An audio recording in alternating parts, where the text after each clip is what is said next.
L'hélicoptère vacille.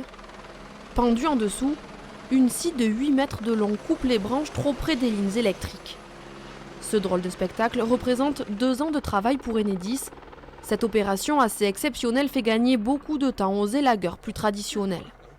Et quand l'environnement est un peu plus compliqué, difficile d'accès, c'est vrai que l'élagage par hélicoptère permet de limiter les temps de coupure parce que ça se fait bien sûr hors tension et de diviser le temps d'intervention par 4 et donc de limiter les coupures de courant.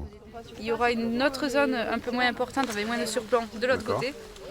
Une valse au milieu des arbres en évitant les fils qui impressionne même les plus habitués et le maire de la commune concernée venu observer la manœuvre. C'est vrai que c'est la première fois qu'on voit cet outil, qui est quand même extraordinaire. On a été obligé d'avertir les propriétaires.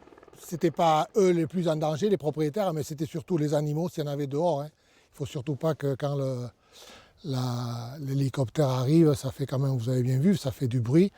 Et il ne faut pas que les animaux soient dehors. Ici, vous avez 2 fermes de chaque côté avec des animaux, des moutons. Et voilà, c'était important de les avertir et qu'ils soient au courant de cet événement. Ce travail de précision est réalisé par un sous-traitant espagnol. À quelques kilomètres de là, l'hélicoptère a fini sa matinée de travail. Aux commandes, un seul pilote, très expérimenté. On utilise la scie pour élaguer toutes les branches à côté de la ligne.